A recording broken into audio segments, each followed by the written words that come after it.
So Roger Federer recently famously said at a commencement speech at Dartmouth that it only required him winning 55% of the points to become one of the greatest tennis players of all time. So that shows you how small the margins are between victory and defeat.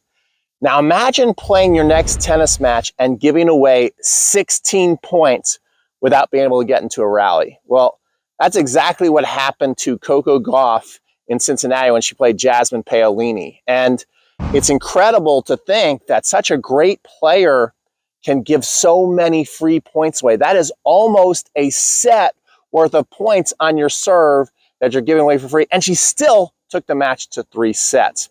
So in this video, I'm going to address what is happening to Coco Gauff. Why is she double faulting? And what can she do to fix this problem? And more importantly, what can you do to fix this problem if you have the same problem? Because in reality, most likely Coco Gauff's not going to see this video, but if you're watching it right now, then you're watching it, and hopefully I can help you. All right, so very clear, I really like Coco Gauff. This is not a bashing Coco Gauff video, but it is a real problem that she has, that she double faults a lot, especially because it's kind of a head scratcher. When you look at her technique, I think it looks pretty good overall. And if you listen to the pundits on TV, they'll often say after she has one of these double faulting bouts, like, she's got to really work and fix her serve. She's got to really work and fix her serve. Now, I could be wrong, but I don't hear many of these experts give an actual solution on what she's doing wrong and how she can fix it. They say she's got to fix it. So I think that is because, now you guys can let me know, maybe somebody, one of those people out there is really addressing what she's doing wrong, but I think it's because it's kind of hard to tell what she's doing wrong.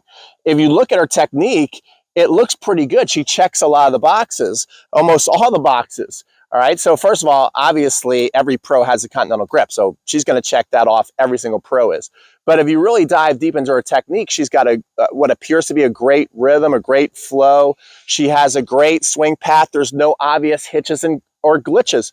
So what is going on? What's going wrong? And how can she fix this? Now, obviously, the number one problem going on is it's become somewhat mental, a lot mental. When you have a high-level player who seemingly has a very nice-looking serve, why is she double faulting so much? She's probably thinking, what is going on? So it gets in your head when you know that something happens in a match that's negative and you can't seem to control it. So I think that's the number one thing that's going on, is mental. That's really, really tough to fix, all right? So, but when we look at physically what's going on with Coco Gauff, I would call her a head thrower. There are certain players, and it kind of looks cool, that throw their head after the serve, all right? So that would be the number one physical thing I would work on fixing with her, and I've got a really good drill for you to practice that I've been demoing this drill forever, and I've only hit the serve into the net 2 times, all right? So you're gonna really like this drill. And this would be the drill I would do with Coco Gauff if she would work with me, but obviously this is about you, okay, not Coco. Coco's not gonna be calling me on the phone. All right, so what does she do? She goes up here, and right as she gets ready to launch the serve, she throws her head forward. The head is leading the party, okay? Everything on her serve is following the head, and that is a problem because it lots of times jerks her head down and the serve dive bombs into the net. It got like heavy spin and it dive bombs into the net. If you look at some of the best servers of all time, and I'm going to put it up here, if you look at Roger Federer when he serves, his head is very still and very quiet as you're watching him serve in slow motion. If you look at Pete Sampras, again, a very still and quiet head at contact.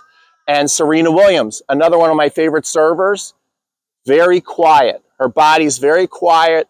The chest is very quiet. The head's very still. Now, as we're looking at Coco Gauff in regular speed and in slow motion, you can see that she leads forward with the head. That brings her body out of the tilt too early. It also makes her contact the ball too late sometimes. It's behind her often because the head's out in front of everything. All right, so this is, to me, the number one thing that she needs to fix. I also watched Kaboli at the Cincinnati Open, and he does the same thing, although he doesn't double fault as much. But there's many players where they're kind of like expressive with their head. It's part of the rhythm. That's why it's tough to fix, and it kind of looks cool. So year after year might be going by and you're not having a double faulting problem. No one's really fixing it because it kind of looks cool. But there's lots of pros out there that actually kind of throw their head first and everything follows. So I think it's part of a rhythm. I think that's what's going to be tough to fix. Now, how would you fix this? What would I do with you if you did the same thing that she did? So this is a drill that I actually heard. Okay, I was working as a junior. I was like 16, and I'm working on my game. And then I see a coach that I really respect giving a private lesson, and the player was hitting a lot of serves in the net. And he said, after the serve is gone, don't look to see if it went in.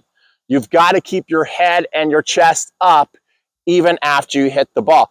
And I heard that, and it never left me. And so when I started teaching and I see my players hit serves in the net, I would do this drill with them, and I would demo this drill as well. I would show them, look, this is what you got to do.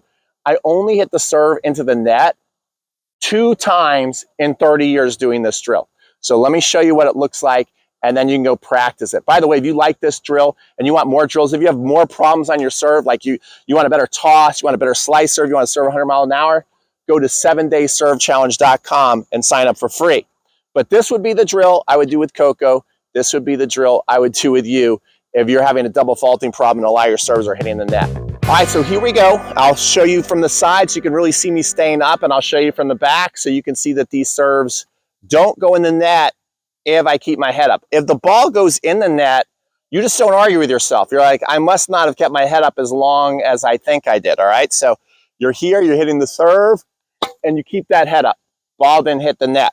It doesn't really matter for this drill if the serve goes long. You're not worried about that. You're just trying to keep your head up as you hit that serve. You see that?